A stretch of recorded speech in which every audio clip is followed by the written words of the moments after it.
The views and opinions expressed in this program are solely those of the individual speakers and do not necessarily reflect the views or positions of Cosplay Alliance, our partners and affiliates. This episode of the Cosplay Alliance podcast may contain coarse language or sensitive subject matters. Viewer and listener discretion is advised. Alrighty, welcome everyone to episode 70 of the Cosplay Alliance Podcast. I'm your host Anthony, and today we're doing round 8 of the Cosplayer Roundtable discussions, what we're planning to do every month, once a month. We have a panel of extremely talented cosplayers here. We're going to go around from left to right, and then we're going to let everyone introduce themselves, starting off with Cosplay Bird, and we'll go down. Hi, my name is Julia. I'm also known as Cosplay Bird. Awesome. Michael, you're next. I'm Michael. Find me on Instagram. I'm at the Fry Father from Syracuse, New York. Joe and Lauren. All right. We're Joe and Lauren. We're from Long Island. We're Nerds in the Shed. I know that's right. I'm Cece the Geek. I use she, her pronouns, and I'm in Washington, D.C. Beautiful. Hi, I'm Ku, and I'm a French-Canadian cosplayer. Awesome. Hi, everyone. I'm Sachi from Brooklyn, New York. Hey. And then we got David at the bottom. Yeah, I'm David, DCW Builds, and I'm out of Chicago. Nice. So pretty much everyone here is in the New York area except for me. Yeah, I was going to say, we're running Okay. All right. I didn't even know that, but okay. like Northeast in general. What's up? Yeah. Mm-hmm. Okay, so we'll go around and we'll ask everyone a few questions. So the first question I have is, what got everyone into cosplay? Starting off with Cosplay Bird. Oh, okay, we're going. Or if you guys want to choose, if you guys want to raise your hand, you can I got this. So I'm a theater kid. I've always been a theater kid, and I've been dressing up since I can walk because I just love dress up. So I think eventually when I got older and I can do my own fandoms and stuff, my grandparents bought me all the dresses from the Disney store. Believe it or not, I was every princess under the sun, and then kind of graduated to theater stuff, but I didn't really start seriously cosplaying until 23, and it is so hard going to those baby cosplayer pictures and then seeing what I worked on now. I know everyone has to start somewhere, but the last 15 years or so has just been a whirlwind. It's just whoa. But yeah, basically I just fell in love with it and dressing up and seeing everybody happy about seeing their characters come to life. Mm-hmm. Yeah. Anyone else want to go? I'll go. Yeah. I've always been to costumes, and growing up, I always wanted to dress up my favorite characters.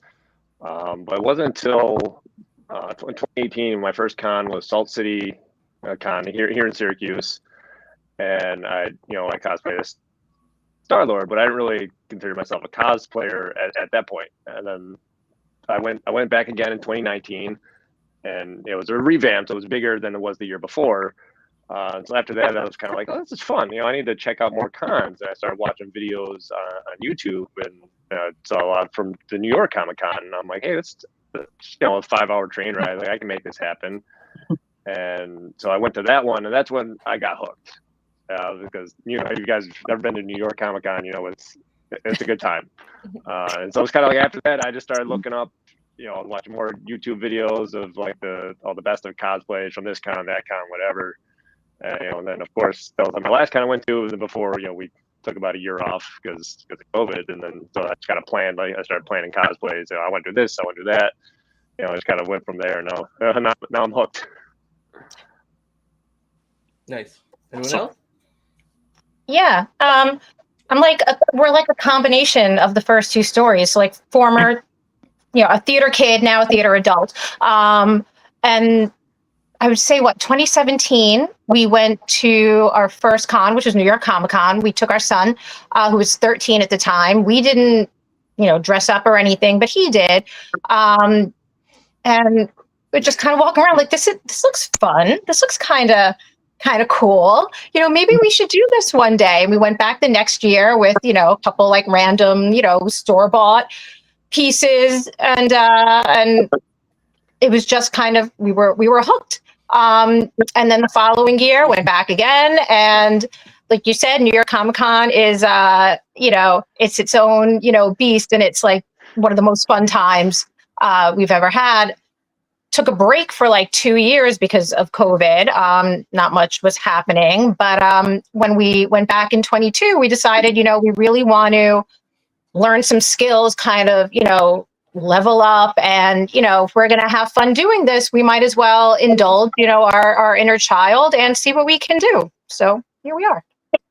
Nice. Sachi, you want to go next? Oh, yeah, you're muted. Yeah, my bad. Sure. Yeah, go ahead. Yeah, I actually got into cosplay via the fashion pipeline. So like I was always into fashion and I was always a nerd, but it was more so like I would play like Mortal Kombat and I would look at their costumes and be like, wow, like I've never seen anyone like dress like this, or like this type of like style is really cool. So from there, like growing up, I went through the alt fashion again pipeline. I'm the scene kid. I was into like the Harajuku J fashion, and that's where I first saw like pictures of cosplay and then found out like what it was. And I was like, there's a thing for like dressing up and fashion and nerd stuff, like everything I like anime, video games, comics, whatever. Like, so obviously my brain exploded. And then like 2014, I want to say, is when I actually got to do my first cosplay. Like my first con was like I think, what was it before New York and before Anime NYC? It was like New York Liberty something. Oh, LibertyCon, right? Yeah, I think it was like LibertyCon. They had it at Jacob Javits too. Big Apple Con, something. Yeah, like or something that. like that. So like my mom took me to that on like a Sunday, and we ended up like getting in free. And I was still into J fashion at the time, so I was like dressed in like Decora, whatever, and like just being in that environment and seeing like all the nerds come together and just like everyone just dressing up, the pictures and stuff. Like I was just like, oh, this is really cool. Then I started going on YouTube, and the cosplay music video K-hole that I got into was just crazy. And like, and I was like, okay, like I want to attend. So I attended, and I cosplayed as Ryoko. The first time I went to, I think that was New York Comic Con. Then the second time is when I built my first like cosplay myself. And that felt really, really good. And I was like, yeah, let me get serious. Started watching tutorials and things like that. And I'm still learning, but yeah, that's how I'm just like, I got hooked. It was just two things perfectly aligned with what I love. Beautiful. Awesome. Anyone else wanna? I can. I've been cosplaying for not that long. I've been a cosplayer for like 2 years, almost 3. But I've kind of always been surrounded by it because my dad builds like Transformer costumes and stuff like that. And I have like a ton of friends that like started cosplaying way back in like 2019 and stuff like that. So I kind of like, oh, I want to do that too. So from there I just started, and it became a huge thing. And now I do it a lot. That's what's up. I love how like, just like no two cons are exactly the same, no two cosplayer stories are exactly the same. And it's always interesting to hear like newcomers versus the veterans. So for me, September of next year will be my 10-year anniversary since I've been cosplaying. I first went to Baltimore Comic-Con in 2015. So it's a good size con because it was like, it was big enough where, you could like see notable people and all that sort of thing, but it wasn't like super duper overwhelming until I went to like Dragon Con and stuff like that. And I was like, whoa, in New York. But I had a very interesting perspective coming in because one, I was a little bit older than some, like I was closer to 30, where some of my other peers were like in their early 20s and still in college and stuff. And I have a very juxtaposed background where nerd culture was always something that was involved in my life on like a molecular level. Like my mom named me after Shauna Treskelion from the original Star Trek series.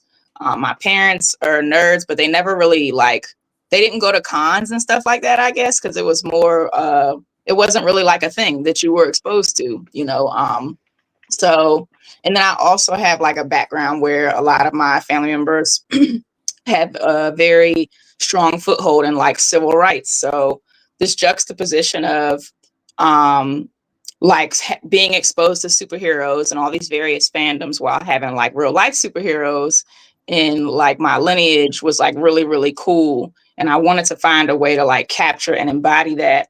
So when I went to Baltimore Comic-Con for the first time, I cosplayed Black Widow from Age of Ultron.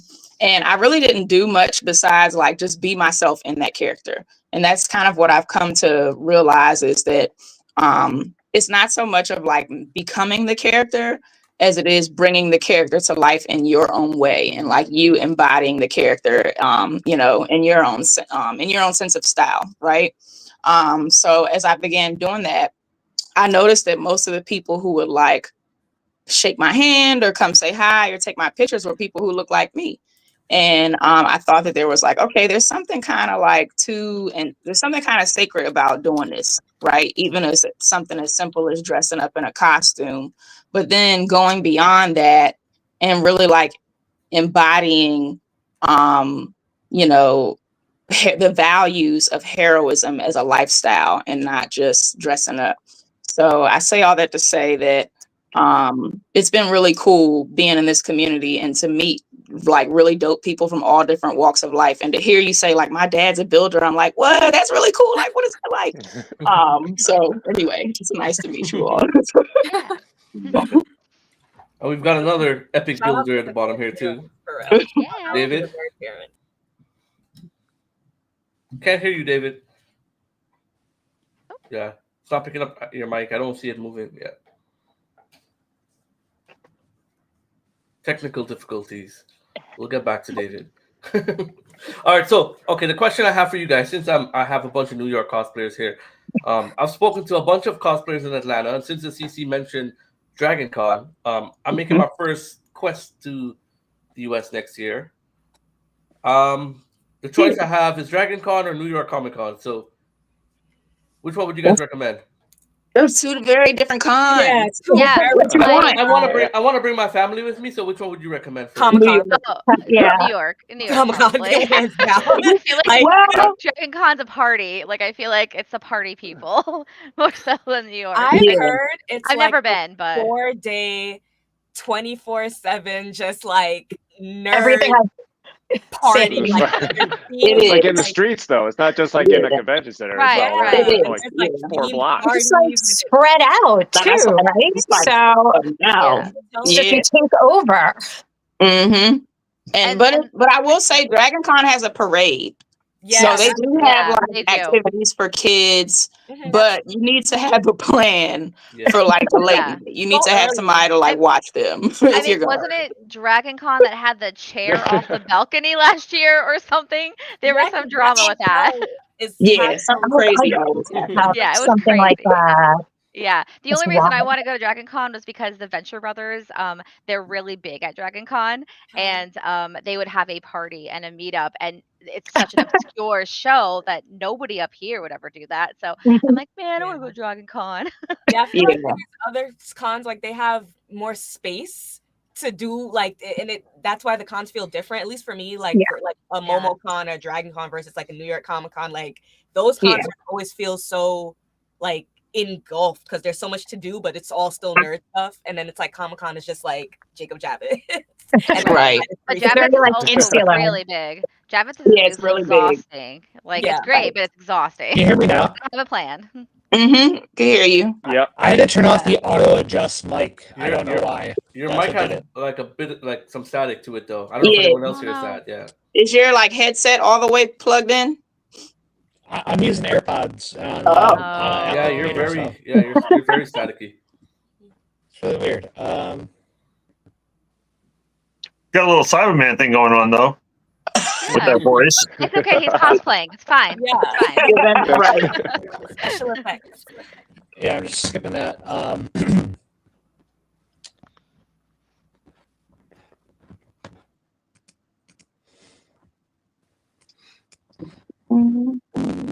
Can I just say I was kind of creeping on a lot of you guys.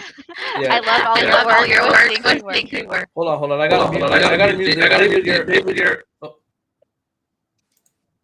Yeah, everyone's echoing off of your mic.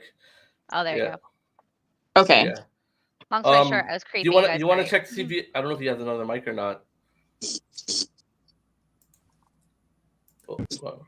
What'd you say? I just got pushed to talk every time.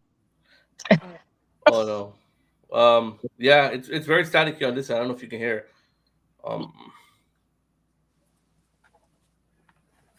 Everybody sounds great. I'm just really confused. So. You want to hop out and hop back in and see if it changes? Yeah, I'll try that. Yeah.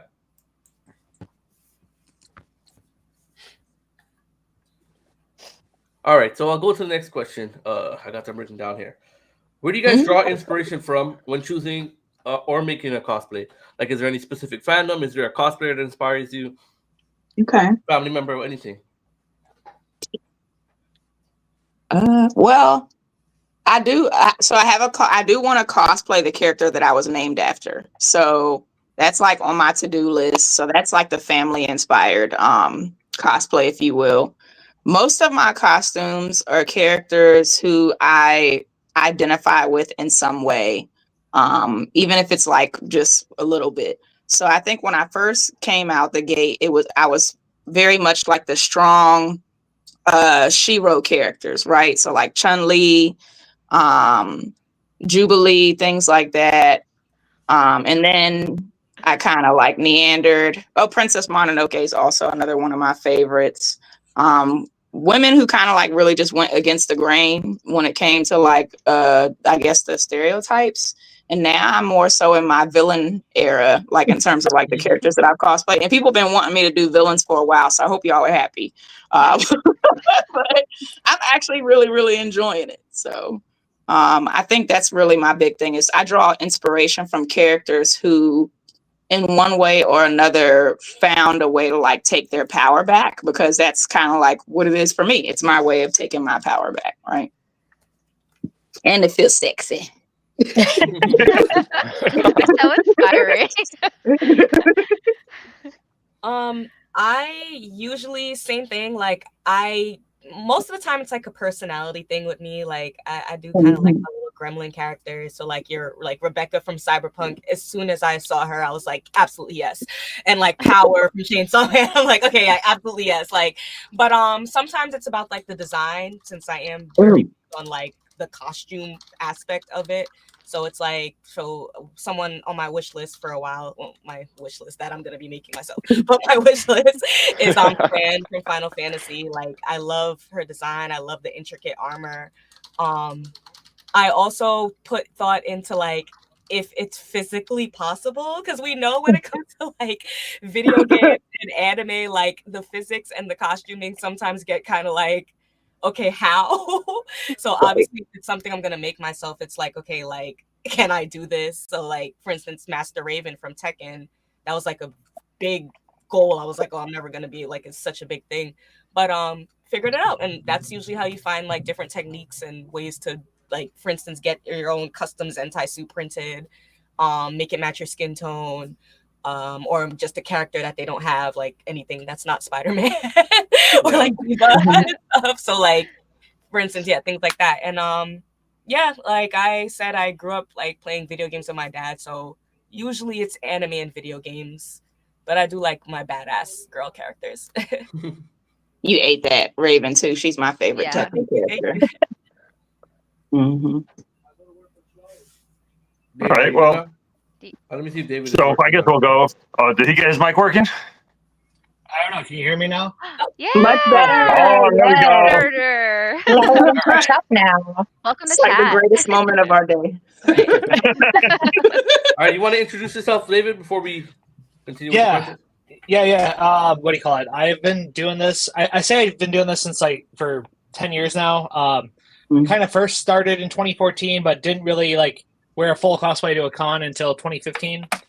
But if you go back, I've been making props like since like 2008. Like one day I like made a Keyblade from Kingdom Hearts out of like a broken hockey stick and cardboard and duct tape, and like just I made an Assassin's Creed hidden blade out of a drawer slide. Like I've been doing all these things for a long time.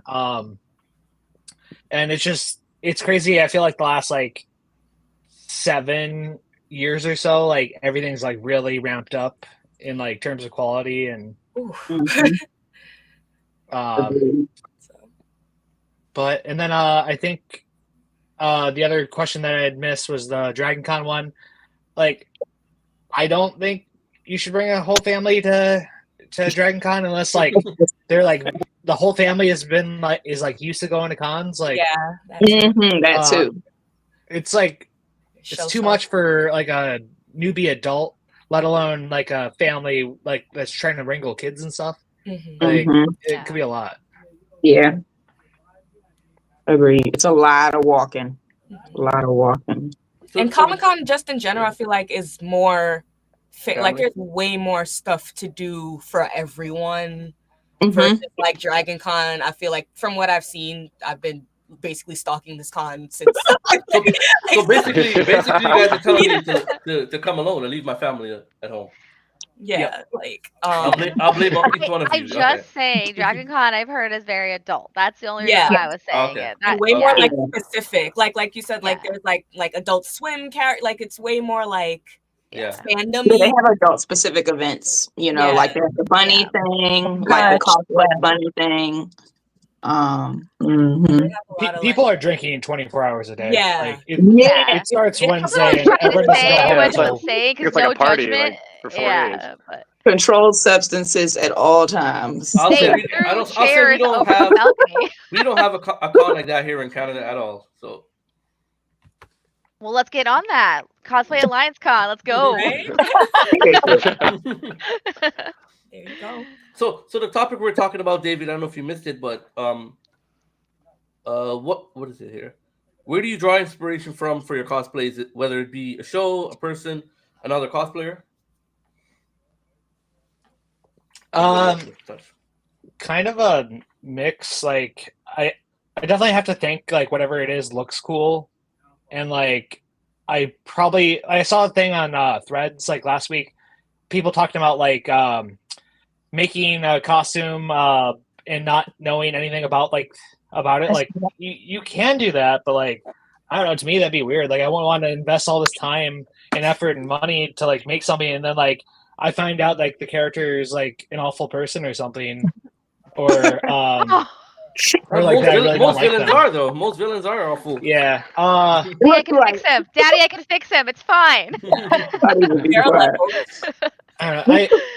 I also try to like they gotta look cool. I try to like choose stuff that like kind of like fits like more of my appearance or at least like size. Like I've done Venom instead of Spider-Man because like it was bigger. But also I don't know, like there's like a bunch of random pictures I have printed out of Ganondorf as I'm working on that right now.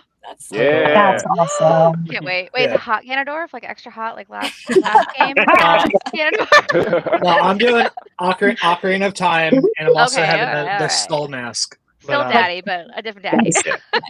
Our dog's name is literally Zelda, so I'm like really stoked about that. That's so cute. But but the whole like other cosplayers saying like most of the things I've done like with whether it's like Doom or Batman or Witcher stuff, I'm like friends with a lot of other people who all do the same. Like we have a Discord of all like Doomslayer people in Doom. I'm friends with a ton of Batman people, and it's just like I don't know. We're always sharing stuff like how we did things or where we got something, or like take something totally unrelated. We see a video, someone made this type of armor. Like you can utilize this. Like slap a bat signal on it, and there you go. But speaking of armor, I just want to shout out Trice Rex in the comments because he is like a serious build. Like y'all got to check out his work. It is insane. Like I can't even articulate the level of talent that guy has. And then yes, I'm looking at the comments. We going to MagFest, some of us. And then shout out to the theater kid and costume designer. You're already ahead of the curve. You should definitely cosplay. That's my friend. Might be the only person in this chat who's actually done it. I've been to Casa de Tris Rex. Like I've seen the Hive. Nice. That's Yeah, I He's was working on a reading. film, and I helped out, and it was really. I can't wait to see. He's making an alien film, and I'm looking forward to seeing it. It's like having the Mhm. space to do that. The That's cat's like out of the bag. The cat's out of the bag. I mean, there's an Instagram for the film, Oh. so Oh, nice. He's like, look, I'm not letting out no secret. Toronto, Caleb, I think me and possibly Ku are the only ones probably going to Toronto Comic Con. No one else is coming to Toronto. I My highly doubt friends it. have been asking me. I would love to go. I'd say come to Fan Expo instead of Toronto. I've been to Fan Expo Canada. I've been to that Yeah. one. Nice. Yeah, I'd say come to Fan Expo. It's bigger than Toronto Comic Con. Fan Yeah. Expo bigger? Yeah, it's bigger. It's Yeah. basically two buildings, and they only do one building for Toronto Comic Con and both buildings for Fan Expo. Okay. Fan I really Expo's want to go like to got Canada. like New York City Comic Con vibes. Like Yeah, I and was anime. yeah, pretty big. Ooh, Yeah. Very crowded. That was fun. I could see that. Yeah, I don't know if you guys know Lorenzo, but he came last year. If you want any input from him. Team Yeah, up. yeah. Yeah. I was telling him, I was like, hey, have a good time. It's fun. Yeah. Anybody Sweet else have inspiration from anyone else? Cool. I Yeah. can go. Yeah, go ahead. Go ahead. Yay! Well, since I do I'm also a cosplay photographer, so Ooh. I see it from a completely different angle. When I have an idea or a project, I really get inspired by the potential shoot I can have at the end. So I usually get inspired by that to work on stuff, and I do a lot of self-portraits. I make a lot of stuff myself. Otherwise, I get really inspired by cool and badass characters, like Sachi said earlier. I feel for the past 2 years, Arcane has been a huge inspiration as well. So I get a lot of my fixations and projects from all of that. So yeah, I want to do a Jinx cosplay so bad. Maybe next year. And I will be there simping for you. Yeah, I love it. I love every in one every year, cosplay. Every cosplay from that fandom, no matter who you are, has been phenomenal. It looks so good. Oh, all I just the love time. everybody's cosplay. Same. I don't even watch the show. I'm just I want to know who you are. You're I have beautiful. a character design. I know backlog. Right. We know the lore we need to. That's what's up. Did you want to go, Mike? Yeah. Yeah. I mean, Okay. kind of a combination of what everyone's kind of said. I kind of like to do. I like to do characters that I like. I like Star-Lord. That was my first. I'll do Superman. But I also like to do characters that almost they're forgotten, but everyone remembers. They see it, they're like, "Oh yeah, I forgot about that character." I do. I've done Marvin from Super Friends. I've had some guy in his 50s come up to me and shake my hand and be like, "Yo, I appreciate this." Real A lot of cool. people might not remember that. I like because I know the look on my face when I see those characters. They're like, "Oh, I love that character. I forgot about him." So I like to make people smile. So I do it for that. But I also like doing. I'm a big guy. I'm 6'8". So I'll do bigger characters. So a few years ago I did Sabretooth. I grew my hair out, my beard for 6 months for New York, and then I just did Ganondorf at New York Comic Con. I got a shout out my cousin Alex. You can follow her, AJ Freitag, AJF Studios. She helps me with my makeup and with the builds and everything. We're always collaborating together. But New York, I did Ganondorf, I did Goliath from Gargoyles. I like doing the big characters, because I fit the mold, but I'm a little slimmer, so I pull off a pretty good gambit. I got the fluff and the stuff I can do physically that I already have. I like to do those characters as well. Mm-hmm. So kind of a little bit of everything. That's what's up. I definitely agree with the whole forgotten characters thing. I don't think there's any better feeling than being that obscure character for the day and someone going, it's yeah!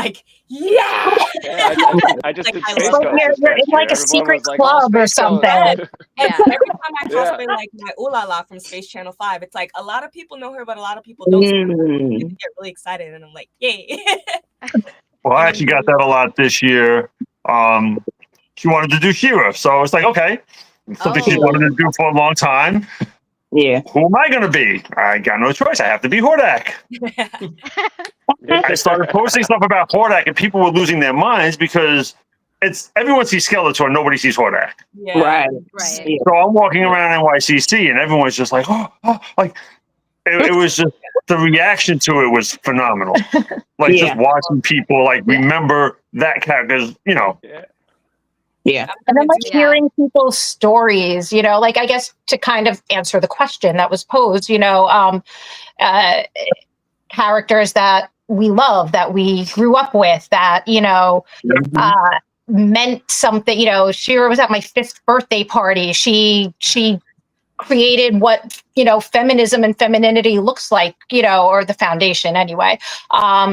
And to hear other people share stories about how meaningful things were for them too, you know, it drives home, you know, that just feeling of, okay, like that's inspiring, you know, to be able to unlock a core memory for somebody or make them, you know, remember. Someone shared a story about how they used to watch the show with their mom who's no longer with us, you know, and, you know, just these very, very touching moments, I think.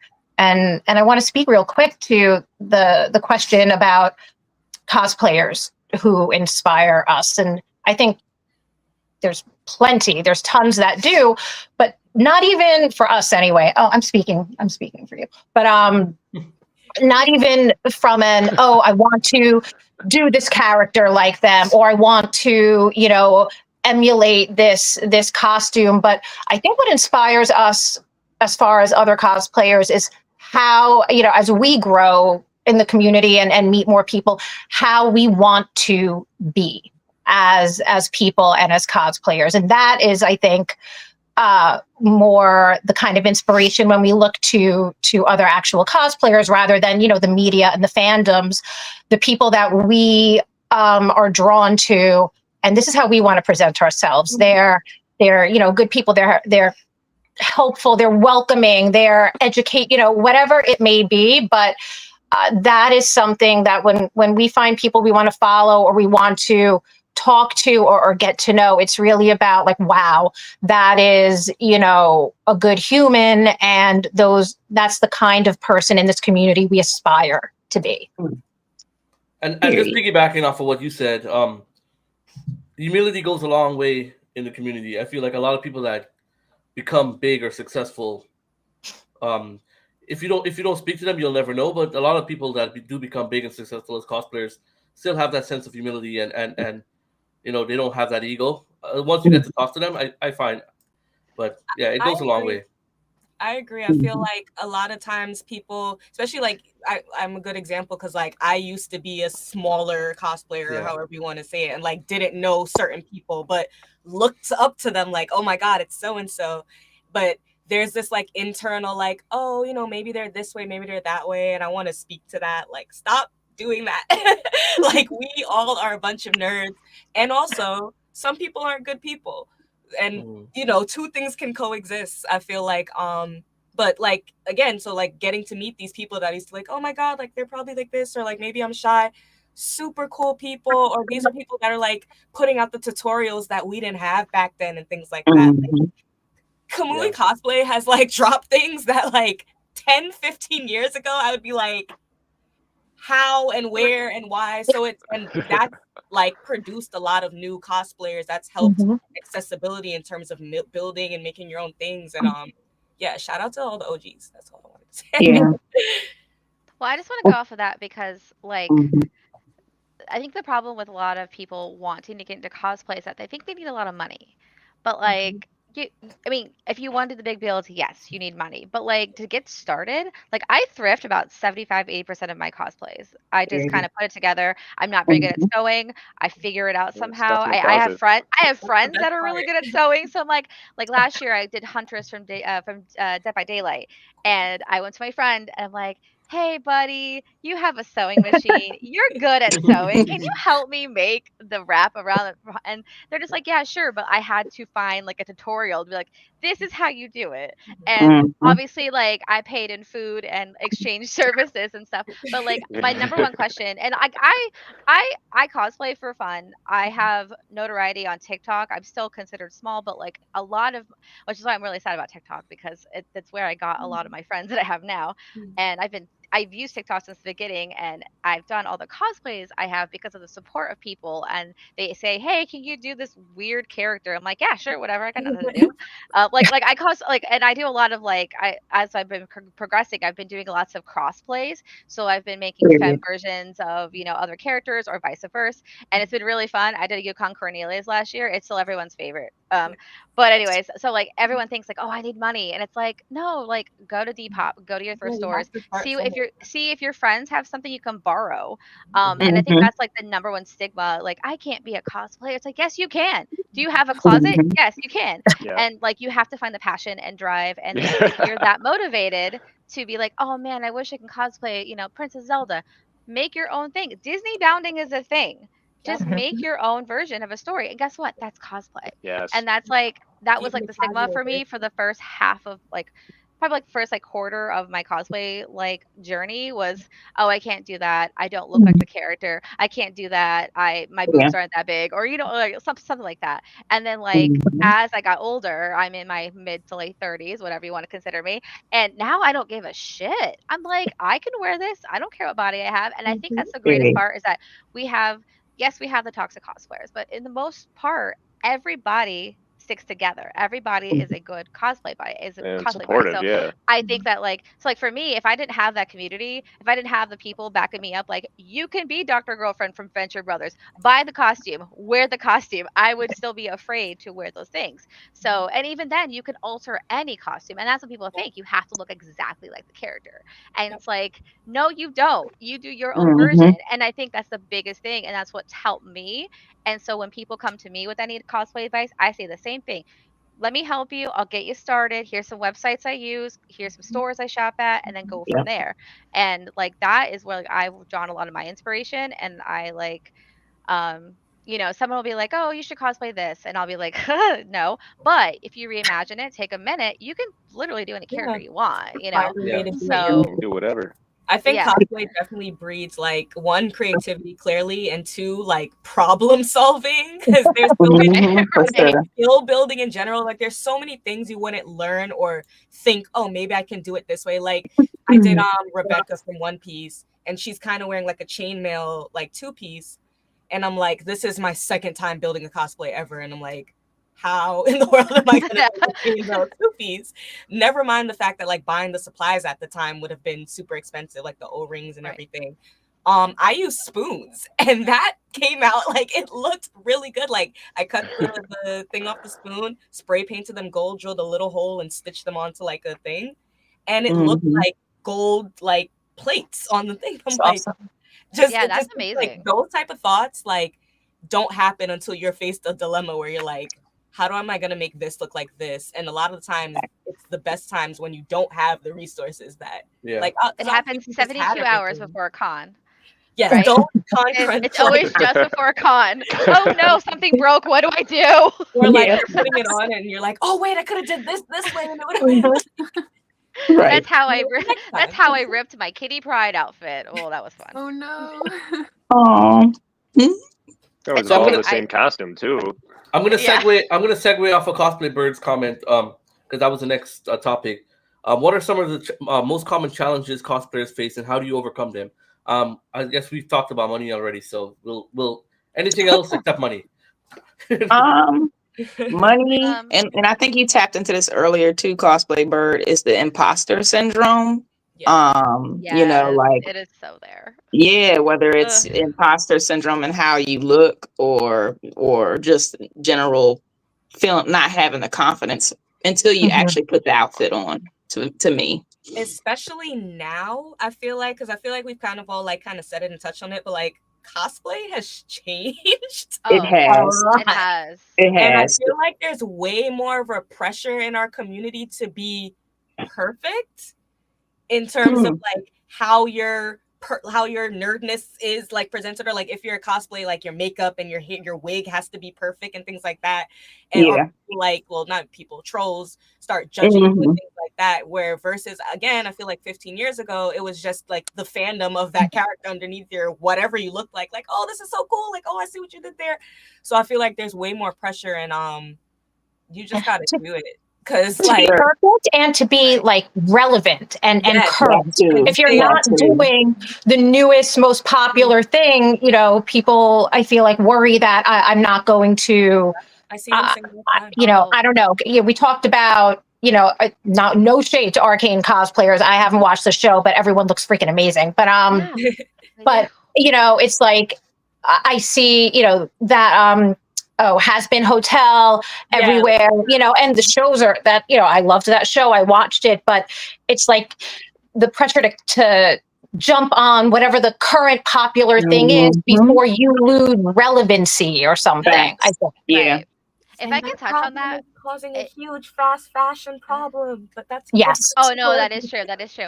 I was going to say, going on like being like supply and demand as far as characters go, like I have succumbed my community to all of the Remedyverse cosplays this year. I played Alan Wake in January. I've done 6 cosplays. I'm in the middle of working on my 7th one.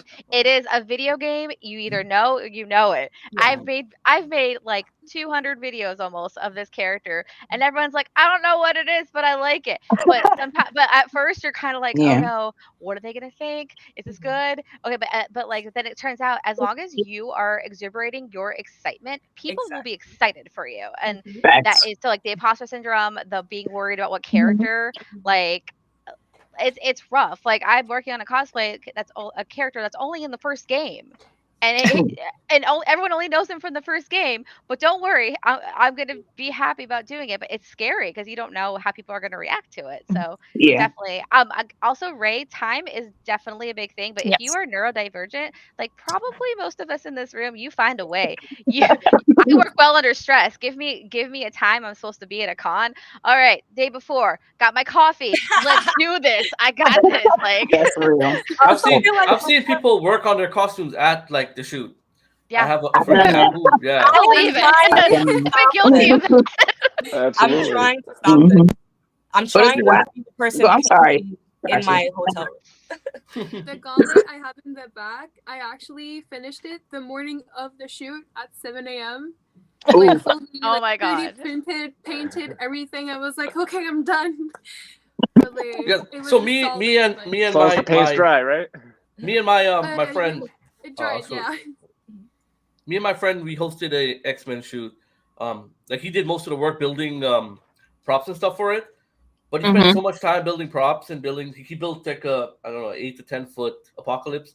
Oh wow! But he spent so much time doing that he didn't even get a chance to build his own Magneto. So he was in the parking lot while everyone was shooting, working on his Magneto. Yeah, it was. Oh my gosh!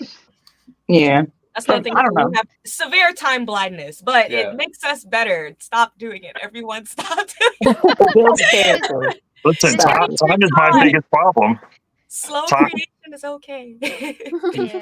Yeah, time has always been my biggest problem. I work 60 hours a week. I'm in the restaurant business. It's like I'll get home 10 o'clock at night. Everyone's asleep. Head out to the shed. But doing a couple hours here, a couple hours there is very, time has always been especially when most of us are like work full time too. So it's like it's hard. It's hard. Yeah. I think that, maybe and then your family once in a while. What's family?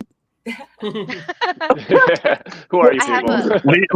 The September leading up to NYCC is my daughter becomes an orphan. So that's the Apocalypse he made. Oh, that's so cool. So that's awesome. Oh my god! I need that so I can do a rogue cosplay. I need to lay on the ground for that one. Okay. So I feel like there's two sets of cosplayers. There's cosplayers that find their characters that they like gel with, and they stick to those characters, and as they find new ones, they build. And there's cosplayers who are more leaning towards the influencer side, so they build costumes for new shows and new things that come up because they're probably being paid by the studio to do so. right? Yeah. There's two different sides. Time is a main thing, especially if you have a family as well too. I feel I'm not the person to build something for a show or anything like that if I'm not into the show. But if it's something that I'm into, I'm going to definitely do it. Yeah, definitely. Yeah. And for me, like, I feel like the community is the most fulfilling part of it, but I also feel like it can be the most challenging part at the same time.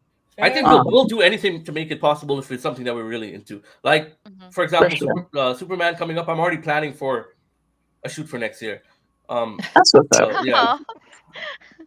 For sure. You gotta plan a year, especially for groups. You gotta do it. Oh my like God. I'm super at excited, least a year. I'm trying to get Warner Brothers to do something big in Toronto. So if you guys want to come down, let me know.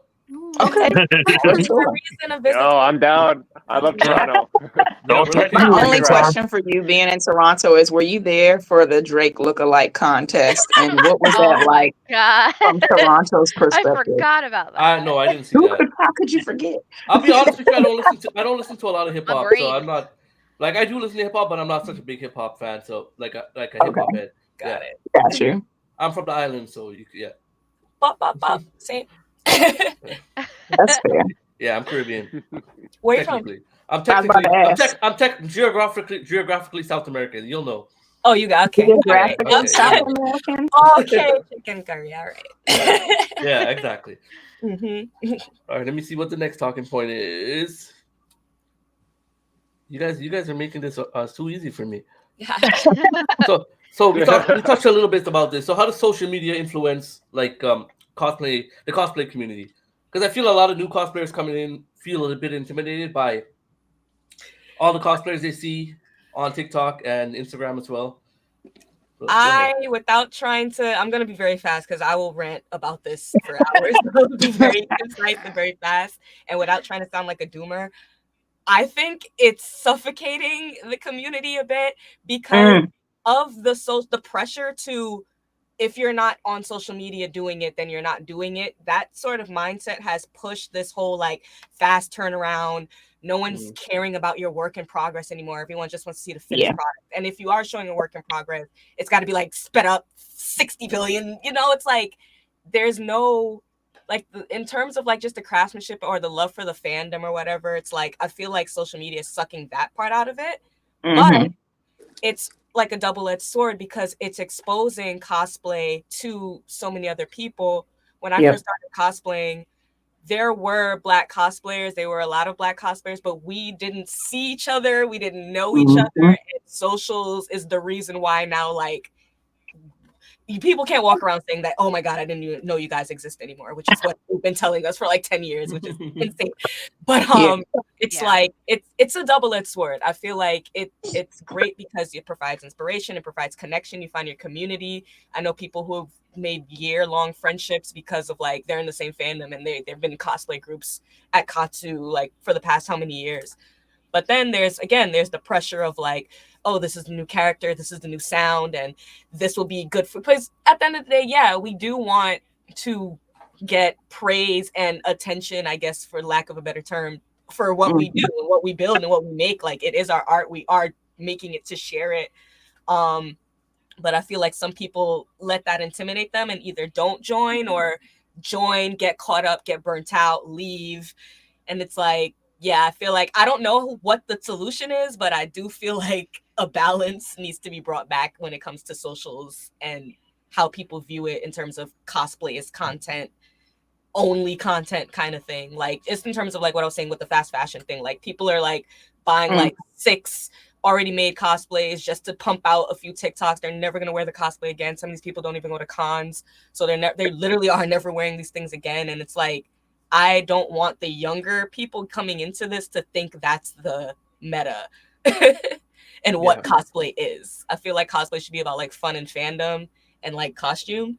And it's become like very social media content thing, or at least it can be perceived that way from the outside, and I'm scared. Yeah. I'm so sorry.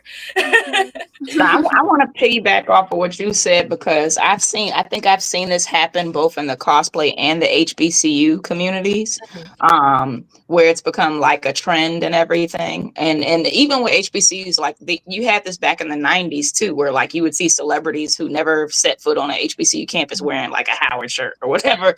And it was cool, you know. But like, I think to your point, it's a very like give and take, where we've seen this, you know, we've seen the cosplay world go from organic community to a full-blown industry, right? And now there is money in it. Even if you're not like making money as a cosplayer per se, you might be getting sponsorship or doing this, that, and the third, or something like that. Social media has also, like, somebody who studies social sciences, I think it's just so fascinating. Me too. Because it's created, like, everybody has a platform, that whole thing, and then there's a hierarchy of platforms. And then, of course, there's just overarching things in our culture at play, right? Like social issues, capitalism. The algorithm, for the most part, is AI generated, and the algorithm is also racist. It's colorist. It's ableist. It's all these sexist. It's all these things.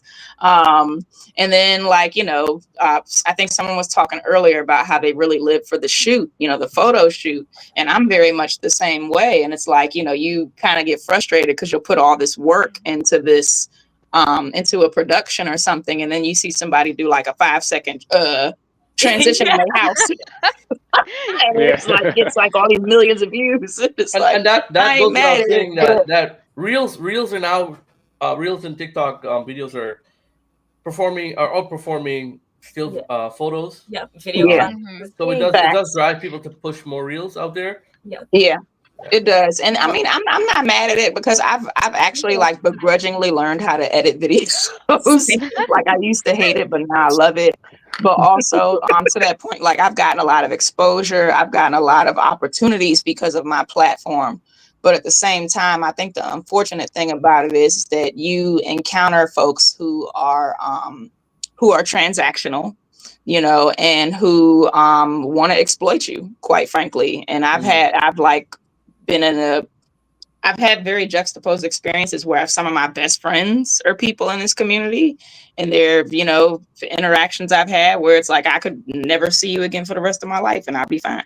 You know? Right. So it's hard, but I think, to you all's point, it's really just important to use your discernment and to find people who are like-minded, regardless of where you come from, you know, or what you might look like, whatever. It's just a matter of finding people whose values align with yours, as well as, you know, because I think that's a big fallacy, is that we think that, oh, you love Sailor Moon, I love Sailor Moon, so that means that we're gonna be best friends, you know, and it's not necessarily true. And then when that doesn't work out, people blame the entire cosplay community. And I'm like, what? I didn't do anything. They're like, they're all snakes. They're all right.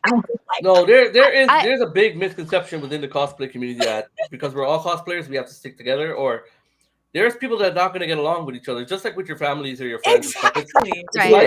It happens. I mean, you have it's impossible to make people, everyone like each other. You can't just say because we're all cosplayers, we have to agree and we have to see eye to eye. It won't happen. I'm just so glad, Cece, that you brought up the race thing, because like there are some amazing Black cosplayers, and I interact with every video I can because the algorithm is racist. And sometimes I'll see a video and I'm like, oh, this person did like a wonderful cosplay, and I'll like it, but the algorithm, obviously you have to interact, and or else you will never see them again. So you have to follow them, put on notifications. And me primarily being on TikTok for a lot of my content, and I've had to learn the algorithm. Like I yell at the algorithm because I will do the same exact cosplay, use the same exact sound, and because I'm not like sponsored by like, you know, a big company, they're going to suppress that, which is fine. I got over that really quickly because I have my community. I have the people who want to be there, but definitely like and the algorithm has proven to me that whenever I see any of my like favorite LGBTQIA2 plus cosplayers or BIPOC cosplayers, I see them once and it takes them forever to come back around in my FYP. I have to purposely make sure I have my notifications on so I can, see my friends or see even people just I admire and like you saying all that. Like I was literally gonna say that. You beat me to it. And yeah, it needs to be talked about more and everyone denies it, like, oh no, it's just a computer. It's like no. That black girl had an amazing cosplay. She needs more likes. I don't understand why this person has this and this white girl not. And again, I'm not trying to cause a huge issue, but it is an issue. And I'm saying this as a Mexican Italian, so I'm part white. So, but it's just like still like whenever I want to see these groups, I don't get to see these groups because the algorithm is the fucking. Oh, sorry. Can I curse now? No, I'm sorry. you can. You Is the fucking worst. And like my Twitch community and my like everyone in my Discord like knows I will scream at the top of the roof like it's because they're gay. That's why the algorithm doesn't like them or some shit like that. And I'm just like, and I'm Han, so like I also like I'm part of the community. I'm just like I don't understand because I made this boy. I'm a boy character and I'm pretending to kiss this character. I don't understand. Like, it's stupid. But, like, especially to BIPOC cosplayers, it's the worst. And it needs to be talked about more, I feel like. Yeah, because the only time we do get interactions, it's like, oh, it's like guilt, right? Something. It's like, oh, great, amazing. Yeah, no, I'm just Naruto, whoever I am. Like, yeah, and the anime community is the worst at that too because they'll just be like, you kind of. Yeah, I don't want to say you grow out of it because everyone's different and it affects people other ways, but when it comes to troll comments in general, you just gotta and like I'll never experience that and like and but I see you guys and I respect you like for dealing with that shit and like I know it's got to be hard but like that's why I'm just sitting here. I'm like, hey everybody in chat, hey everybody watching this VOD, please interact with BIPOC and Rainbow and the Rainbow Mafia videos because the algorithm hates them all. So we need to get them up because guess what, we make this shit fun. So I don't know. It's just interesting. Like, but I yelled about the algorithm for years, and then I just gave up. I'm like, you know what? I'm gonna have fun. I'm not gonna worry about it so much, and I'll just support all my favorite cosplayers, and hopefully they'll be seen. But there's nothing we can do about it. Unfortunately, the patriarchy has control of the algorithm. I appreciate you saying that, and then I want to just say to like all the BIPOC and LGBTQ folks out there who might be listening that the status quo is going to have something to say no matter what you do. So you might as well do what makes you happy. And as easy as it sounds to like block out all that noise, like you literally have to block it out. I get to the point, I don't even respond. I just block people, and I just want you to like, don't let what we're saying here deter you because you're going to encounter that type of stuff everywhere, especially on the internet where people can hide behind the veil of the screen. So just find your community, find your people, and know that there are people who are going to support you because of who you are and not in spite of who you are. Beautifully said. We're going to end this off with words of advice for new cosplayers or cosplayers within the community. We'll go around, starting with Cosplay Bird. Have fun, be yourself, and like Cece said, just block out the negativity as long as you're happy with your character. And remember, everybody, I don't want to hear it, you can cosplay. Everybody is a cosplay body. Beautiful. Michael, words of advice? Yeah, I mean, just have fun with it. Do it your way. Don't try and put yourself into somebody else's mold. Whatever, make it work for you. Like it's cosplay. Like we're having fun. Like we're adults playing dress up. Just have fun with it. It doesn't matter what anyone else is saying. Doesn't matter what anyone thinks about your costume. Like you could have made it. You could have bought it at the store for $300. You could have made it out of cardboard. Whatever it is. Yeah. Just be proud of what it is and rock it. Joe and Lauren. I think I should take my own advice, but don't be afraid to put yourself out there, whether it's on social media or in person, because, holding back and protecting yourself, because you're nervous, you're shy, whatever. Maybe you won't feel awkward. Maybe you won't have an uncomfortable interaction, but also you are probably going to miss out on some of the best times and memories that you're going to have. So just, just go out there and have a great time. Mm-hmm. And if I could jump in too, I would say, as somebody who grew up probably without a crafting bone in his body, never did anything as a kid into his 20s, and who started cosplaying at 40 I was when I Around there. About 40 years old, I learned skills. I learned how to craft with foam. I learned how to 3D print and, paint and airbrush. And you're never too old to learn a new skill. It can all be done. You just got to trust yourself and believe that you can actually do it, and it can get done. Mm-hmm. Cece? That 3D printer changes the game, man. Don't. Sorry, that's not my opinion. Accurate. I'm screaming though. Well, I would say so. Like to take from, me being a sorority girl. This is cheesy line in Stomp the Yard. For those of you who've seen the movie, and the line goes, "You make the letters don't make you." Right. And I want you to really take that philosophy and apply it to every aspect of your life. Like, don't let the pressure and the ugly underbelly of the community consume you. And to always remember to be true to yourself, and to just never lose sight of the things that matter most, both in and outside of the cosplay community. Beautiful. Thank you. My word of advice would be never be discouraged by what you do, because at the end of the day, if you look back at where you were even a few weeks ago, you probably the progress you make is your own progress, and it's so awesome. Just don't compare yourself to other people, just compare yourself to yourself. Mm-hmm. And be proud of what you do, and just strive for positivity, and just be creative, and just be the best person you can be. And yeah. I definitely agree with the be the best person you can be, for sure, and just trying and just starting. I feel like the advice that everyone's been giving so far, and I'm just gonna piggyback of all of it. As someone who struggles with ADHD, just start. And I know when we tell each other that, it's what do you mean? How do you do that?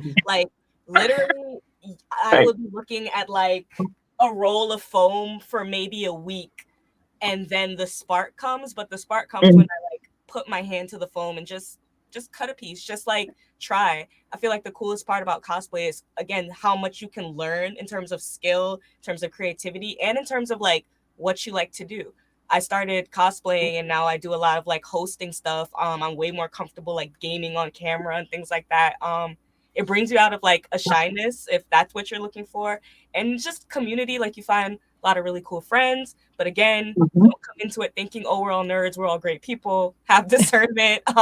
Some people are crazy, and just have fun. Honestly, again, we are adults playing dress up, guys. Let's have fun. Don't take it too seriously. Don't take yourself too seriously. A lot of people start cosplaying and they go, oh my God, I have to be a content creator now. You don't have to do anything. And if we can curse, you don't have to do shit. You can just cosplay in your room and take a selfie in the mirror and post it to your group chat if you want. Go for a walk in your costume. Yeah. Yeah, exactly. Don't feel pressure to go oh my God, I cosplay and now I have to be a cosplayer.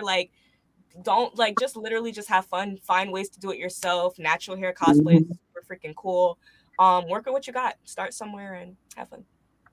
I'll piggyback off of what you guys said in terms of comparing yourself. Because I'll speak personally from personal experience. Yeah, don't compare yourself from other people or to other people, because at the end of the day, I'll say that there's going to be someone out there with technically you think a better costume than you. The goalpost will always keep moving. The level of entry has changed a lot, especially as you said with 3D printing. So the goalpost, even for people that are experts in their field, they have to keep learning. They have to keep learning. Even I was we were talking to Yaya Han about it, but there's so many techniques that are being introduced within cosplay that people have to keep learning. So you're at a stage where You'll keep learning. You'll keep learning. So just continue to grow at your own pace. Be comfortable. Be happy with what you made for yourself. Don't compare yourself to anyone else's costume.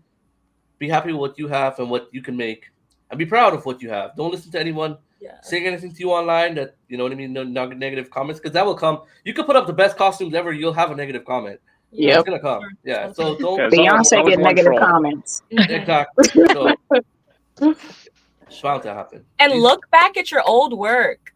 Whenever I'm feeling like the weird imposter syndrome or in a rut or like just uncreative, whatever, look back at your old work and think like, dang, like that's what I made how many years ago, however, like imagine what I can do now, and just let that be your spark. Don't compare yourself. Exactly, yeah. I love seeing those pictures. I do it all the time. Those, like the original and then what they got now that's, like 10 years later. It's fun to see exactly. the transformation. I love seeing those. Exactly. Those are the best. Even redo cosplays too. Repost your old stuff. Like, don't be this whole new. Everything has to be like, have fun with it. Or if you find a cosplayer or a character that speaks to you, own it. Yeah. There's a lot of cosplayers that own their characters and like pretty much cosplay like two or three characters. One or two, they just keep rolling. And there's just multiple variants of like forever. Like super cool. Now I'm in a Santa hat. Like. David? Yeah, like you were saying, things are gonna just keep changing and getting better. Like even today, people can use machines like laser cutters to cut their cut foam to get perfectly precise cut foam versus cutting it by hand with a razor. But my advice is don't con crunch. Like we all have late nights, but don't tell me what I can't do. Violence at the end of the night, David.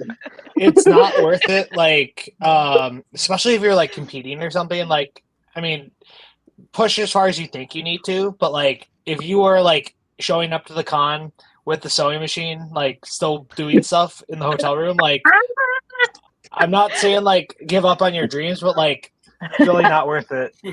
Like, I think we have some suspects in this here today. There are 8 people in this chat. If anyone wants to sponsor 3D printers for all 8 of us, hit up Cosplay Alliance. I'll be the first to say that 3D printing isn't as easy as it seems. My no, it is not. Right next to me. I've had it out the box for like 6 months. I still have not put it together. When I do. Yeah, I have an issue. Look out, world. I don't even know what's going on with it. I haven't touched it for like a month now. Oh yeah, I see it in the back. Yeah. Once I get a 3D printer and learn how to put on eyelashes, it's over. Like there's so many different techniques. There's 3D printers. Like even like Warbler is like new in this like world. So there's like things that like you're always gonna relearn a easier way, a better way, a more efficient way to do something. That's again the cool part about cosplay. All I'm hearing is that you wait till I get a 3D printer. You bitches are fucked. Oh yeah. You're just waiting. I'm gonna print everything. I'm gonna print my coffee mugs. I'm gonna print armor. But I'm gonna need to watch a lot of Joe and Lauren tutorials before I mess up a bunch of material. 3D printing class. Any more words of advice before we sign off? Or anyone wants to plug their social medias or anything before we sign off? You guys can feel free to do so. Do you want us to go clockwise? Am I first? Yeah, you can. Go ahead. I'm like, what? Okay, so if you want to find me, I'm Cosplay Bird on Instagram, but on TikTok for now, Twitter, Blue Sky, all that. Oh no, I lied. Cosplay Bird on Instagram, Blue Sky, and Twitter. I'm also on Twitch, so you can find me as Indie Bird. All my links are on my thing. Just click on it. But I stream on Twitch mainly, so come say hi. I play games and cosplay. Yeah, you can find me. I'm the Fry Father, FREY, and Father. But just keep having fun, everybody. Keep having fun. Beautiful. You want Lauren? Yeah. I like how you guys keep looking at each other. Yeah, we're up in talk. You want this one or do I want this one? We are Nerds in the Shed. We are on Instagram. We have a TikTok, but we haven't gotten there yet because we don't have time for Instagram. And there's no points in TikTok now. You guys actually build your cosplays in the shed, or is this? Except for the sewing, I sew in the house, but everything else. So yeah, we had to rebuild a shed in the backyard of our house a couple of years ago, and we we got one big enough that I can kind of make it a workspace. And yeah, Slowly, everything else that was stored in here, we found other places for, and it's just taken over everything. she doesn't want the 3D printer on the dining room table anymore, so it has to go somewhere. I like to eat.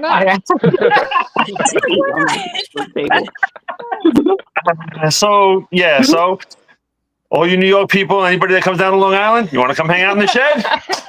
We are here. Yeah, all right. Awesome. Next podcast live from the shed. Listen, don't tell me where to get down. CC? Okay, I was like, I know. I usually don't take strangers' offers on going into a shed, but you know what? You guys try to make a good offer. I cannot We're not refuse. strangers anymore. You've been talking to each other for an hour. Yeah, no, and I just want to say you all have been like so pleasant. I thoroughly enjoyed this hour. CC the Geek on all platforms. Well, yeah, because I deleted my Twitter, but I am on Blue Sky now. Yeah. And then also please follow the HBCU convention at HBCUCon on all platforms. We have a lot of dope events that are going to be coming up in 2025 and beyond. So looking forward to that. And if you're ever in the DC area, for those of you who go to come into MagFest and Katsu, definitely hit me up because I'd love to hang out with you. You guys can find me either on Instagram or TikTok as KuCos. But also, if you guys are ever like in the Montreal area or at a con that I'm at, I also do shoots. So if you want to have like really nice pictures, I think I take nice pictures. And and also, if you're Canadian and in the Montreal area, once a year I organize a convention with my friends, and we're actually starting to organize our fourth year. So nice. It's a small convention. It's really fun. So if you guys are interested, it's WeCon on Instagram, on TikTok, and on like every other platform. It's the same thing. So yeah. Send me that information. What was the name of it? It's WeCon. So it's WEECON. Okay. So I need to update my passport, is what you're saying. Okay. Got it. Okay, everyone. You can find me at Thought with a 0 on pretty much everywhere. On YouTube and Twitch, I'm Local Magical Gal, both down there. All my links are in my link tree. My Instagram is sort of my main, so you can find everything there. You should also follow it at Attack on Trend. I talk about fashion and in like through the nerd lens. So I talk a lot about like anime fashion, gaming fashion, comic book fashion, and just like costuming, and just really big on fashion, but through a nerdy lens. So if you're into fashion, if you're into design, style, all that stuff, Attack on Trend is my fashion blog. I have big plans for it next year, so give us a follow. Yay. Awesome. That's on YouTube? Yes. Okay. It's on YouTube too. All right. Yeah, send the links to the con and the YouTube channel in the group chat. Will do. Yeah, I do the like I was doing a podcast with Afropunk and it's Attack on Trend. But I'm not sure if we're gonna still be doing it next year with them. But yeah, for now you can watch old episodes on their Twitch channel and stuff. Beautiful. All right, we're gonna close it out with David. Yeah, I'm DCW builds all across the board. TikTok, Instagram, YouTube, everywhere. Awesome. Thank you guys all for joining us tonight. This was Thanks for having us. quite pleasant. I thoroughly enjoyed this conversation. Looking forward to doing this again. So if you guys want to take part in future episodes, let me know. For sure. Follow the Discord follow the Discord. So Instagram gets overwhelming. So follow us on Discord. Okay. We're gonna announce like future episodes there if you guys ever want to take part. So let me know. Okay. Thanks. Thank you, everyone. Have a good night. Nice meeting you guys. Thank you. Bye. Bye. If you're watching this episode on YouTube, don't forget to subscribe to the channel and check out other episodes of the Cosplay Alliance Podcast. The Cosplay Alliance Podcast is also available in audio format on all major podcast platforms.